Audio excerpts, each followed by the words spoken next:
All right, welcome to another episode of Catholic Mindset, where we create Catholic content for Catholics. Today we have Juan Carlos Sanchez. He's the co-founder and CEO of Family Playland.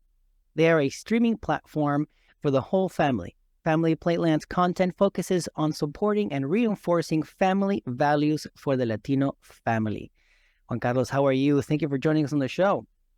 Hey, Alejandro, great to see you again, and thank you so much for the invitation to your great show. I look forward to learn all about Family Playland. Before we begin, can you lead us in prayer, please? Absolutely. In the name of the Father, of the Son, of the Holy Spirit. Amen. My Lord and my God, I firmly believe that you are here, that you see me, that you hear me. I adore you with profound reverence. I ask your pardon for my sins and the grace to make this time of talking fruitful. My Immaculate Mother, Saint Joseph, my Father, and Lord, my guardian angel, intercede for me. Thank you. So we have a question before we continue, is what does your heart desire the most? My heart desires the most that we can reach the first 100 million kids around the world with the content that we're distributing. That's what I think that's the big dream, and that's what's in my heart. Every single day we come to the office and wake up. That's what our whole mission is, and that's what we're focused on every single second that we're working here at Family Playland. Awesome. Well, I will keep that in my prayers that you reach those 100 million kids all around the world. Yeah, thank you. So, Family Playland. So I was checking out your website. It looks pretty cool. Can you tell us, so what inspired the creation of this platform? Yeah, I mean, the creation of the platform was basically my kids, how it was very difficult for us as a family, a Latino family with very Latino focused values, how it was complicated for us to find good content for them in Spanish. And at one point, I mean, although there are tons and tons of offer in the US for families, we couldn't find the one that will meet certain criteria. Number one, that it was in Spanish, and then number two, that it had a very specific values. We were looking for something that was beautiful, like beautiful content, something that was very well professionally produced. The second thing that we're looking for was it to be good content and showing a good message for our kids. The contrary, what we used to find was bad message for the kids, which obviously as we're parenting is kind of a complicated thing if we're trying to plant good values and good and beautiful values. If you put them in front of a screen and what they're watching is with a bad example, so then that was kind of deserving our own efforts at home. And then the third element that it was tough to find is trustworthy. Trustworthy. That third element is also important because what we were finding is, and this is probably 10 years ago, 12 years ago, while I was working in the industry, it was difficult to find content that was trustworthy, especially for kids. Like the scenes or the characters in those shows stayed the same throughout the evolution of the series. We started to notice that in some series, some of the characters were being transformed as the season went through, or probably from one season to another. It was very difficult to find that, and that's where we noticed, okay, there might be a good opportunity to jump into this and try to figure out if we could deliver a good option for families here in the US. And that's the genesis of the product. After spending many years in the industry, we still think that there's a good opportunity to bring in more content and content that fulfills those three values. I particularly like, so the three values are the Spanish, looking for things in Spanish, family values, and the trustworthiness. Yes, it's something common. I mean, it's something common in the adult segment of content and evolution, but it's quite new in the segments for kids, like kids 1 to 11. And there's something that actually we have someone in our team that he's a semiologist, and basically what that his whole thing, we call him the human radar. Semiology is the art and the science about interpreting symbols in anything that you're seeing, all the way from anything like a logo or a scene or something that you're writing or anything that you see out there. There's always an intent behind the communication. Who is the architect of that communication? Who's writing that message? And then what's the intent? So what we have in our team is a group of professionals and also moms that will see the content before it comes to our platform. But number two, we have a professional eye just reading this content before it's put on our network and then interpreting if there's a hidden message or if there's something that you will not be able to just see with a regular eye, but you're able to interpret the symbols and the intention of the content that is put in front. So that's one of the particular advantages that we bring for parents and moms. We're normally looking for a brand that can deliver that trustworthiness all the time. So that wholesomeness, that promise of wholesomeness is our main brand value and our main brand promise, and we need to fulfill it. So that's taking an extra effort, which we're able to do. Parents right now are very busy. I mean, you have one job, two jobs, and you're traveling. So you don't have all the time to curate all of this content and anticipate and explore what's good or not. Just put them in front of some sort of screen and you don't really have control. So we're trying to do all of that work before parent is even putting the kids in front of a TV screen or a phone or a laptop. So I have to ask, what are some of these symbols that parents could keep an eye out? Or some of these hidden messages? What are kids being exposed to nowadays? Both adults and kids are being exposed to tons of messages and symbolisms throughout cinema, throughout television.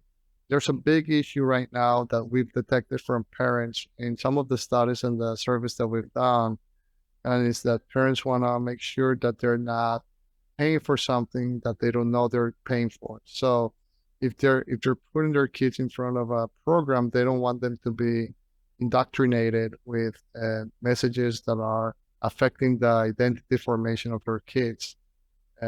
Sometimes they're not prepared to have those conversations. So there's a lot of content for kids out there that has hidden characters, potentially a character that does not show a well-defined identity, for instance. So if you're putting your kids in front of some of these characters, they might confuse them. They're not well prepared to understand or discern why this character is not a boy or a girl. Something that we see that is being used a lot is the use of in kids content, and that's like well used. But not a lot of people know about it. Is a seahorse, the seahorse little animal. Yeah. So when you start seeing those little characters out there, that's a first red flag overall, because what has happened is that little animal, which is very innocent, is one of the few animals in the animal kingdom that does not have a definition of sex. So you can have from a values perspective, you can have a little animal that does not define if it's a girl or a boy. So now the seahorse can become a girl or a boy and have a kid. So, and carry the kid. So there's no clearly definition. And it's very subtle. But there's thousands of hours and characters and movies and series that are using the seahorse as a leading character. So those are some of the Easter eggs. Easter eggs is the term being used to hide things. So I mean, it's very subliminal. But it's happening. So that's one of the elements that you'll see being used, or characters being used in some of these stories. Okay. Can you tell me a little bit about your availability? Where can people find, or where around the world can people view this? If your goal is to have 100 million, I'm assuming that this is available globally. Yeah, so that's where we want to go, and that's the number we have as a target. So right now, we are fully focused in the U.S. Hispanic market. Why? Because I mean, you have a large amount of Latinos in the U.S., over 60 million Latinos.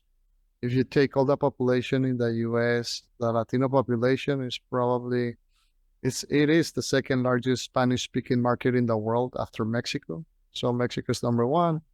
The US is number two.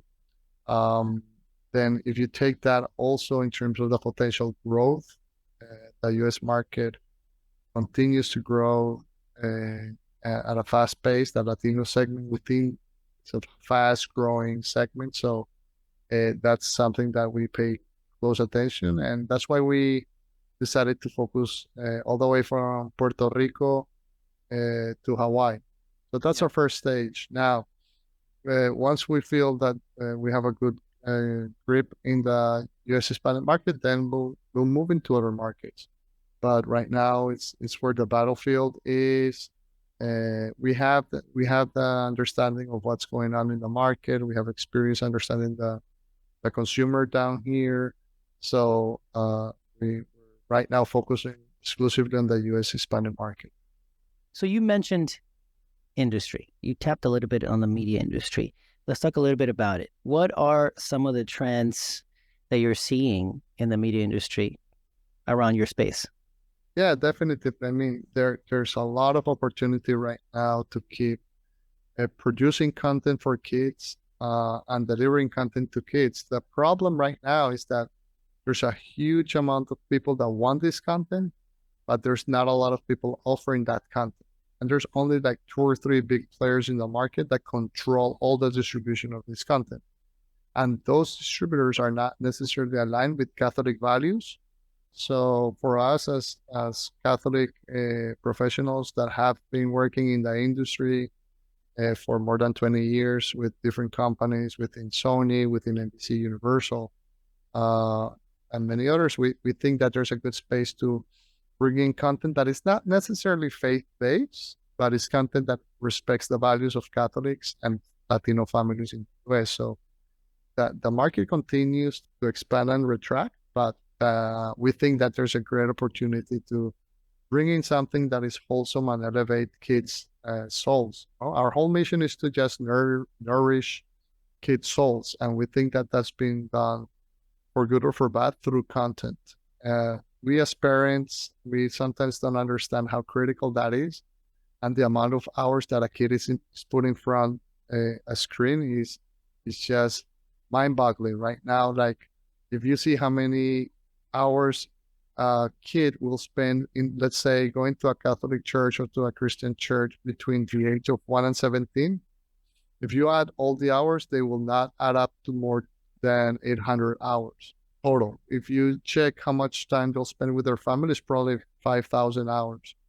Time at school, it won't go over 10,000 hours. When you see the amount of hours that they'll spend in front of a screen or consuming media, it's more than 40,000 hours total.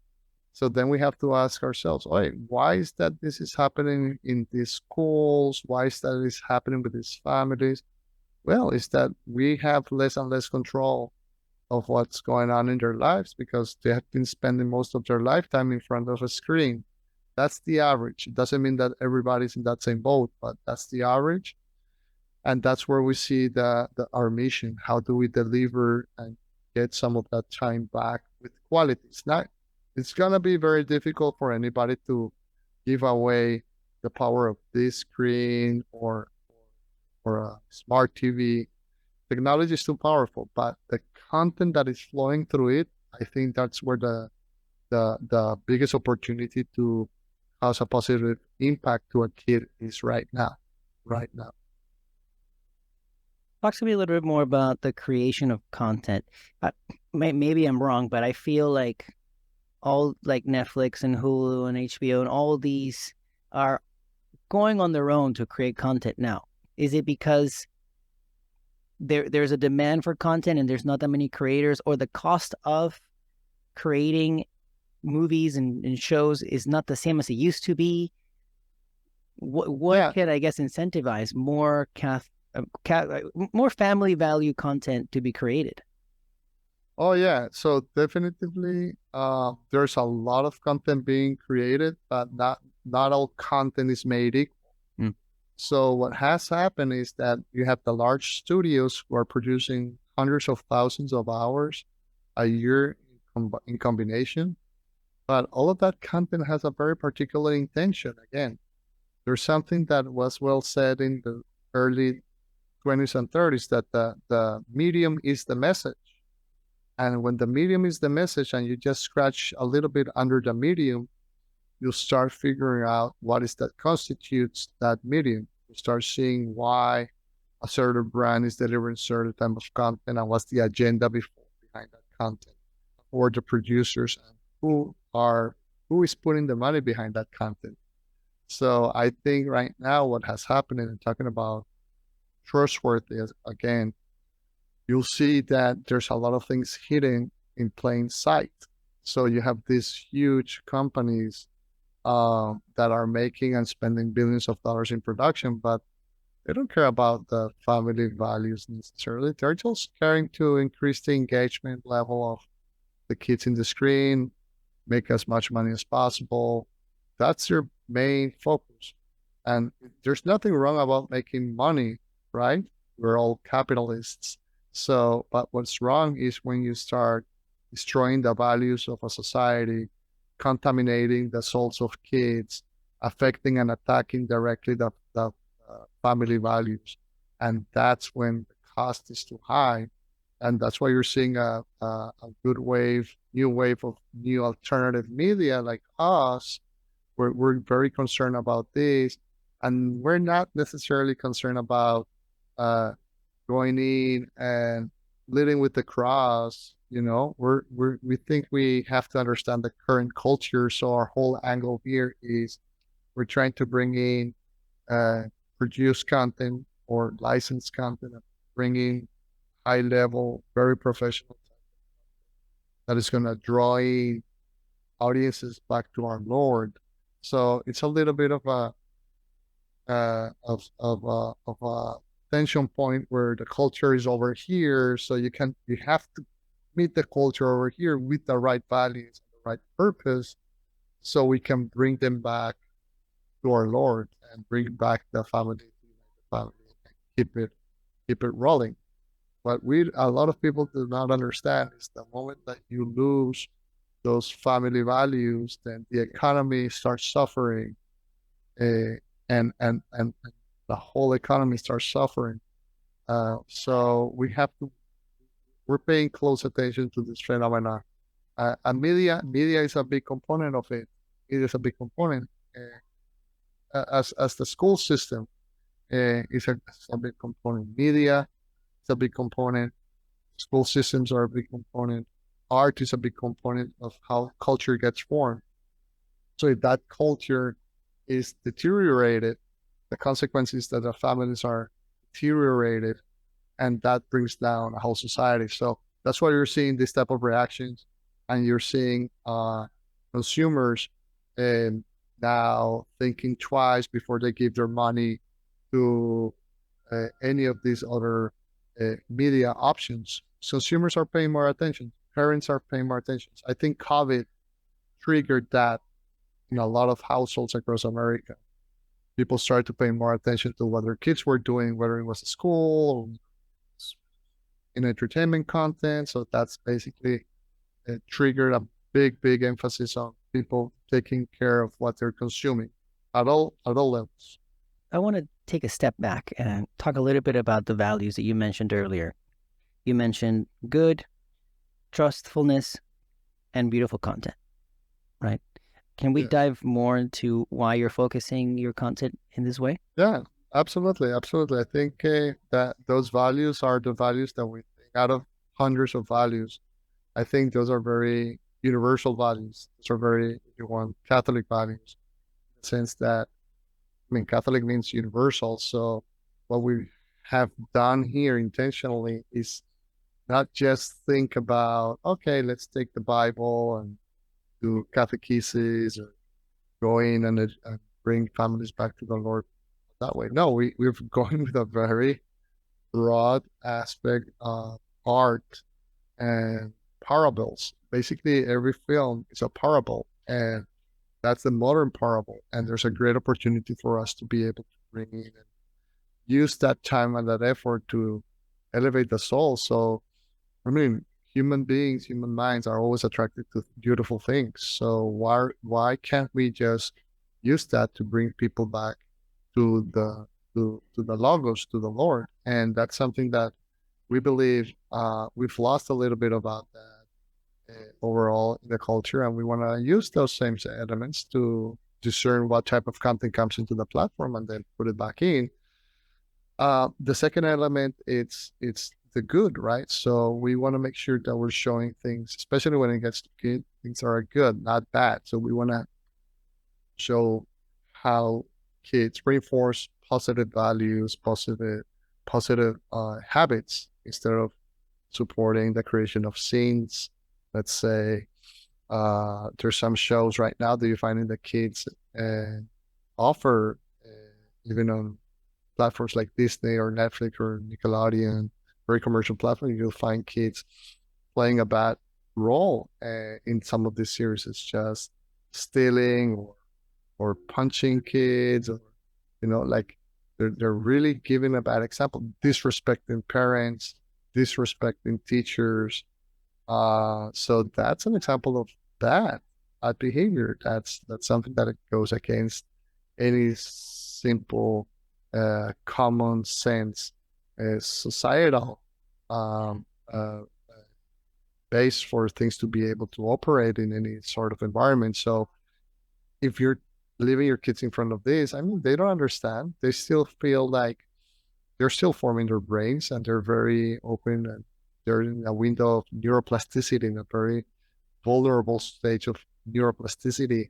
And when you put this in front of them, not just one, twice, or three times, but you have a kid that has been exposed thousands and thousands of hours in front of bad behavior being watched on the screen, then that's something that you're creating a habit in them, whether you like it or not. It's just happening. And especially in this world where we're more isolated than ever, you're creating and reinforcing that behavior in the mind of a kid. So that's causing issues everywhere in our world right now. And media has a big role to do to that. So when you're showing good things, then you're just showing the positive and positive active and the good habits, and you're creating not vices but habits, then media is causing a good effect. So that's important when people are coming, kids are watching this type of content. We want to make sure that they're finding good content, not bad models, good models. The third element is it has to be truthful. Again, there's so many different trends right now out there that are showing our lies, just basic lies, scientific lies, their lies, their misinterpretation or reinterpretation. So we want to make sure that we show things that are true, that history happened for a reason, and that we just don't want to show any sort of history that we just created 5 years ago or was invented. No, we want to show the true history elements. We just not want to show things that are not factual, things that are not uh, that are probably, there's a lot of content for kids right now that has a relative truth. This thing about relativism. Oh, that's my truth. That's your truth. That's this guy's truth. No, we want to show that truth, because that going a little bit into the Christian framework, if you go back to the scriptures, you'll see that the truth, there's, I forgot the line, but it's the truth will free you, will make you free. Truth will make you free. So if you understand the truth itself in its pure nature, that will give you freedom. If you're giving lies to a kid or to any person, and you're feeding that line constantly with high frequency, again, kids tend to watch a series and a movie 25, 30 times. It's not that you're just watching this content like you and I will do. We'll watch a movie once or twice. Kids will watch the same piece of content 45 times.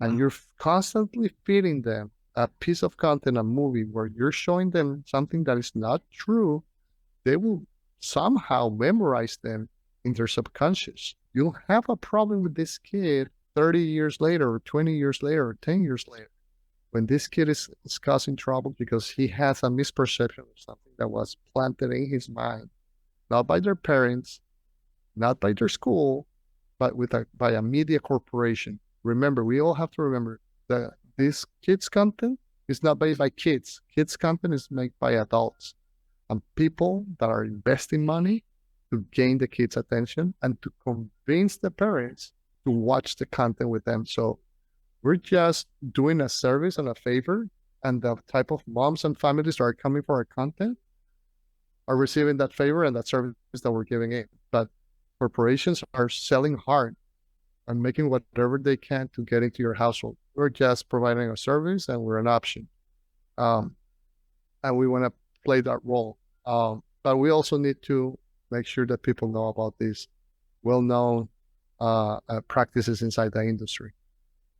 I like what you said, that these things are created by adults, and some people forget, you're watching cartoons or you're watching the Avatar or whatever, and you forget that these shows have been thought, have been developed, have been created, crafted, and designed by adults. The same thing with toys, with Legos or whatever. All these industries and have been developed, supplied, produced by adults. Yes, absolutely. And there's a lot of this content that has been produced and characters that have been produced, even adults that are in these series in YouTube that you'll find out. I see it all the time here in our office. There's tons and tons of examples where kids are overexposed to YouTube Kids. Oh, YouTube Kids is safe. Then they find out that their kids are seeing the pornographic content in YouTube Kids. And because someone and this is not just ad load that is coming to them, but it's also the scenes that some people take the time, take a content, modify it, planning 10, 20 seconds of something bad, and leaving it out there. So that's a common practice that YouTube does not, I'm not saying YouTube is doing this intentionally. I'm just saying the platform is so big and there's hundreds of people, or not thousands of people that are just trying to harm kids, that you, without knowing, are overexposing your kids to this type of thing. So it's tons of addiction to pornography right now because of the overexposure to YouTube. That's a well-known industry reality. And there's so much also impact coming from the advertising side that you have to be careful. And people need to understand, when you're watching something, your kid is watching something, their attention and their time is being sold to someone. So it's not that I'm getting this content for free. There's no free content anywhere. There's a cost to pay. When you think that YouTube is giving you something for free for your kids, be sure about that. There's nothing free. Your kid's attention is being sold without you even knowing. So that's something that people don't talk about. That's something that people don't pay attention. And the cost of opportunity of having your kid in front of all of these screens, it's very high. We have focus groups that we've done and in-depth interviews to our customers and potential customers. And these moms are very concerned. 9 out of 10 moms will come to us, subscribe to us, and then give us advice of what has made them subscribe to us. And 9 of every 10 cases has been an issue of their kid getting in trouble with porn. It's been an issue of they being fed up to just kids wasting their time with content that it's not delivering a good educational or good entertainment values. So that's what we're bringing as an offer. Right now, we have content that is educational. We have content like Petit Malabar, which is basically a series put together by a group of astrophysicists that want to bring in the concept of black holes, fusion, nuclear fusion, fission, to kids in the US under the age of 10. So it's like we're bringing content, we pay attention to the type of content that we're bringing. It has to have a big residual value for the family and the kids. It has to be elevating them, either their spirits, has to be positive, and has to have a big residual value for them after they spend an hour watching this content. Tell me a little bit about family values and the family structures. No surprise, it's no secret, that the family structure is being attacked left and right from all angles, from all sources, especially here in the United States. Yeah, and that's something that is very concerning overall, because there, again, the role of media in that process has been very high. It's coming, that structure has been attacked from all the way from education, books, songs, uh, media, art. So it's happening. And it has been happening not in the last 3 years. This is probably happening for the last 50, 60 years. And it's endemic. So I think there's a lot of parents concerned about that. Parents have become very, they're awake and paying attention to what's going on. And they want to make decisions to support companies and brands that are trying to avoid these type of pitfalls for their kids.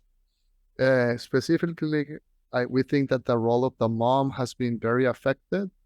Moms seem to be lost a position in the structure of the family. It's under attack. Also, dads have been attacked, like the role of dads. If you pay attention to a lot of the cartoons out there, not all, but let's say a big proportion of them, the figure of the dad is insignificant. It's like, oh, it's this guy. They put it down. They make jokes about it. And it's bringing the big crisis that we have in America right now. It's not a crisis of divorces there's so many different finger pointing on what's causing the crisis. The crisis right now in America is that it's fatherhood. There's a lot of families across the country that there's not a father inside that household. And that's creating a lot of problems when raising those kids. So that's a big crisis, and that's a big crisis that has been incentivized by many, many economical and societal incentives. So we can go on and on and on talking about that for sure. But at the same time, what we're seeing is that that's one of the reasons why we believe the mom right now needs a lot of help.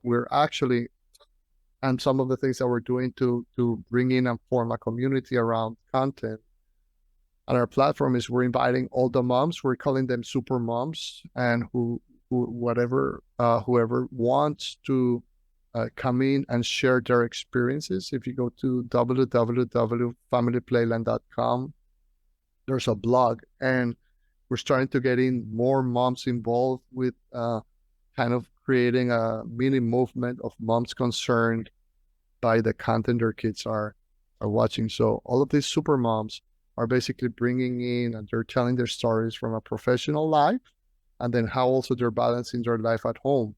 So also we want to show that it's possible to have a successful career and be a mom. That's a balancing act. And I had a lot of colleagues through years that in the industry that can balance this out. And those are great examples also to support and show younger generations of moms that they can they don't need to sacrifice their careers because they don't want to be a mom, or vice versa. They don't need to sacrifice the family or having their own family because they want a successful career. Both things can be done.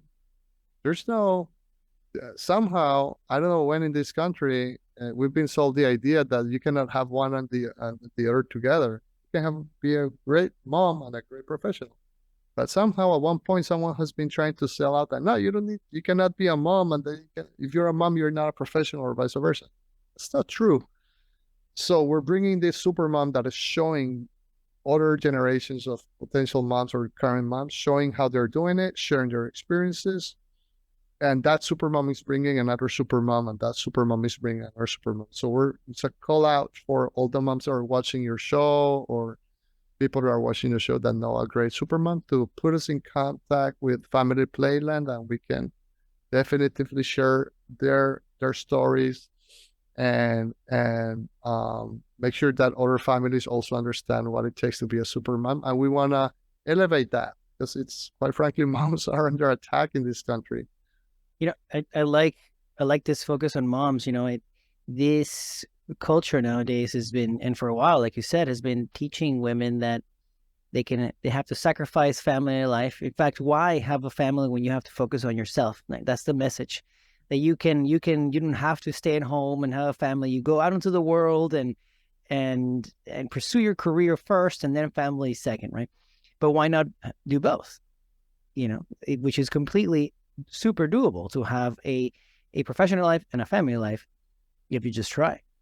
Yeah, especially with the amount of technology that you have right now, that's helping also a lot. So I don't think both things are necessarily fighting with each other. I think there's a lot of potential, especially within the Latino community.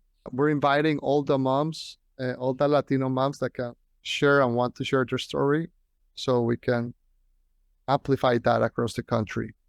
I keep going back to what you mentioned about how kids watch the same content over and over and over again. Like, I can watch a show maybe once, twice, or maybe after a year, I can put it in the background, to keep me company as I fold laundry, right? But when you mentioned that kids can watch something like 40 times or something like that, if they're watching bad content, it's normalizing that, exposing them to that bad content. And of course, if it's good content and you're reinforcing those things, that's why I think that the mission you're on is very important, to bring this good, trustworthy content to families all over the world. Yeah, I think definitively we're in a cultural war right now, and the battlefield is in the mind, not just in the mind of adults, but it's now in the mind of kids. Unfortunately, it's a place that had been kind of protected somehow out of that war, but now they're part of the battlefield. They've been brought in. So I think that's kind of our mission right now, is trying to make sure that those kids are protected, that those kids are maintained pure, and are being tainted by uh, companies or specific agendas in the political arena that are coming in to indoctrinate those kids at a very early stage. That's something that, when it's done, is very difficult to recuperate later in their lives. So that's what keeps us going. That's kind of our mission, making sure that those kids, if they're consuming something, those are good calories, if you will, and not bad calories. That we're keeping them very neutral and very pure. And that's something that is happening. We're living in a battlefield right now, and it's a battlefield it's a battle of symbols, and it's a battle of idols. So those are right now the elements that, quite frankly, a lot of people are using through all the technology, and that's something that we're living on a day-to-day basis. Whether we like it or not, whether we're aware or not, it's happening, and we have to start waking up. And that's why we've created Family Playland. It's that place where we are basically giving a refuge for all the kids to still enjoy something that they have a right to, which is being entertained. And I guess overall, what is your favorite part at a personal level of all this amazing mission that you're embarking on? Yeah, my favorite parts, I mean, there's several. I think it's just the alignment of my values with my career. That's one. Two, helping the team and mentoring young people that are coming into the media industry, and they're trying to figure out their way through, and just giving them a little bit of coaching and sharing with them what is a good way of doing media, or a responsible way of doing media. Three, also, I think, which is really cool, is just to be able to be constantly searching for the next new piece of content, whether it's a series, whether it's a movie, talking to the producers, understanding what the intent of that content is. Also, it's just amazing the amount of content that is out there, and trying to help people bring that content into the US. A lot of our content, we work with 6 studios right now. Most of them are out of the US, so there's a big market, and people are trying to enter the market, and it's just fabulous to be able to work with so many people and so many partners in this endeavor, because they see the same vision. They galvanize around the same problem, which is protecting the souls of kids. I think this is amazing. So, as a closing question here, we'd like to ask all our guests, what is your favorite part about your faith? Oh, the favorite part is that I don't need to talk to any psychology. I'm not dependent on any medication. And it forces me to be universal. It forces me, reminds me, not forces me, but reminds me about being a universal person, which means talking to everybody, respecting everybody's point of views. Like our Lord did, he was talking to everybody. He never closed the door to anybody. So that's what I love about my faith. That it's pretty universal, and and helps other build, reach out to others and help them with the problems they have to solve.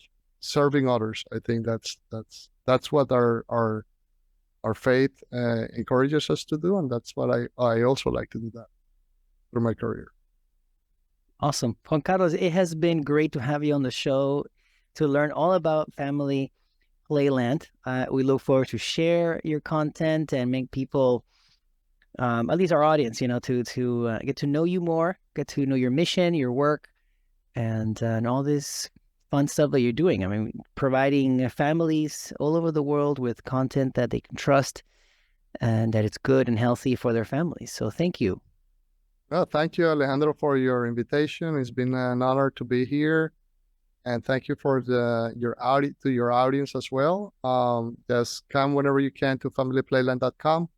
It will be great to hear from you guys and get your feedback about the product, and we'll be here to help you however we can. Okay, have a good one.